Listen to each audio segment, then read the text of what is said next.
വന്നു. ദൈവത്തിന്റെ വചനം വായിക്കുന്നത് ഇങ്ങനെയാ.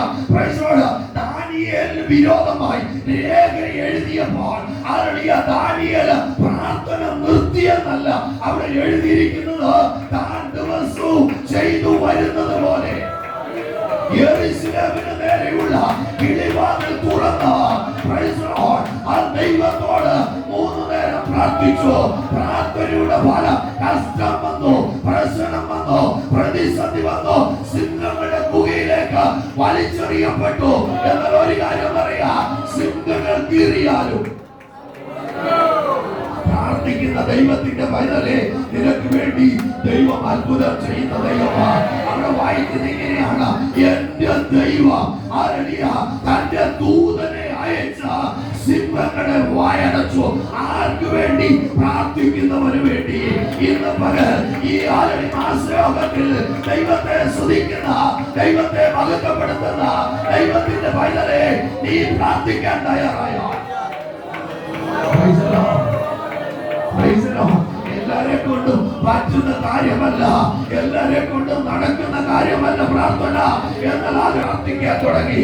പ്രാർത്ഥന ആരാധനയായി വെളിപ്പെട്ടു. ആരാധനയായി വെളിപ്പെട്ടപ്പോൾ ആരാഗ്രഹത്തിന്റെ അടിസ്ഥാനം കുലുങ്ങി. പ്രാർത്ഥിക്കുന്നു. നീ പ്രാർത്ഥിക്കുമ്പോൾ ദേശത്തെ ചില അടിസ്ഥാനങ്ങളെ ഇളക്കാൻ, ദേശത്തെ ചില ബന്ധനങ്ങളെ അഴിക്കാൻ, ചില കെട്ടുകളെ പൊട്ടിക്കാൻ നിന്റെ പ്രാർത്ഥനയ്ക്ക് കഴിയും. ഇന്ന് വരെ കാണാത്ത അനുഭവം ആരാഗ്രഹത്തിന്റെ ഉള്ളറയിൽ വെളിപ്പെട്ടത്. എന്താന്ന് ചോദിച്ചാൽ, പ്രാർത്ഥിക്കുന്നവരവിടെ വന്നു.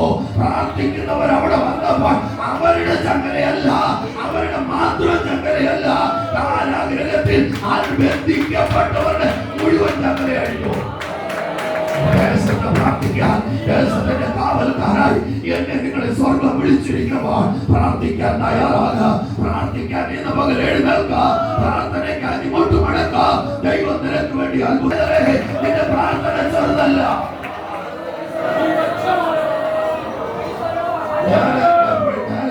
എപ്പോഴും ആരുടെ ചിന്തിക്കുന്ന ഒരു കാര്യം, നമ്മുടെ മുറിക്കകത്ത് അല്ലെങ്കിൽ നമ്മൾ ഇരിക്കുന്നിടത്ത് ഇരുന്നുകൊണ്ട് എന്തൊക്കെയോ ദൈവത്തോട് പറയുന്നുണ്ട്.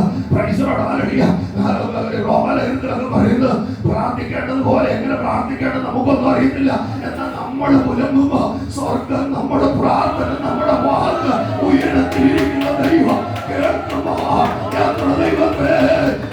ദൈവത്തെ സ്തുതിക്കണം. ദൈവത്തിന്റെ പൈതലേ, നിന്റെ കഴിവോ നിന്റെ മിടുക്കോ അല്ല, നിന്റെ ദൈവ പ്രവൃത്തി വെളിപ്പെടാനാ. നിന്റെ കുടുംബത്തിൽ ദൈവ പ്രവൃത്തി വെളിപ്പെടാനാ. നിന്റെ സഭയിൽ ദൈവ പ്രവൃത്തി വെളിപ്പെടാനാ. അതുകൊണ്ട് സങ്കീർത്തനക്കാരൻ പറഞ്ഞത്, മരണവാസങ്ങൾ എന്നെ പിടിച്ചപ്പോൾ പാതാള വേദന എന്നെ ചുറ്റിയെ വിശ്വാസത്തോടെ ഇതുപോലെ പറയാൻ തയ്യാറായ നിന്റെ മുമ്പിൽ നിൽക്കുന്ന എത്ര വലിയ മഹാപർവ്വതമാണല്ലോ സെരുബാബേൽ പറഞ്ഞത്. നിന്റെ മുമ്പിൽ നിൽക്കുന്ന മഹാപർവ്വതം എത്ര വലുതാണല്ലോ, ഇന്ന് മാത്രമായതോ ഇതുപോലെ ആണിക്കല്ല് കയറ്റുമോ ആക്കുമോ ദൈവത്തിന്റെ പൈതലേ, അതിനെ ധൂളിയാക്കുന്ന ദൈവം പ്രതികൂലത്തെ കണ്ടോട്ട് പുറകോട്ട് മാറാനല്ല. വിരോധമായിപ്പോ ഇന്നുകൊണ്ട് നീ പ്രാർത്ഥിക്കത്തില്ലെന്നല്ല പറഞ്ഞേ. യെരൂശലേമിന്റെ നേരെയുള്ള കിളിവാതിൽ തുറന്നു.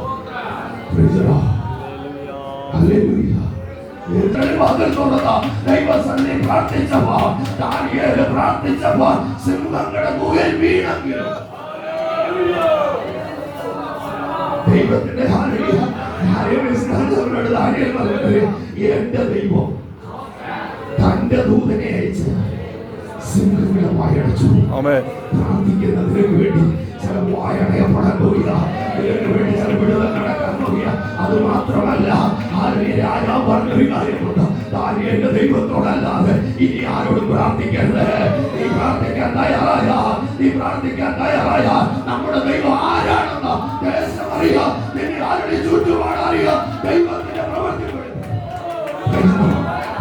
അതിനായിട്ട് നമ്മെ ഓരോരുത്തരെയും സഹായിക്കട്ടെ എന്ന് പറഞ്ഞുകൊണ്ട് ഞാൻ വാക്ക് എന്ന് വരവേൽക്കുന്ന എനിക്ക് അവസരം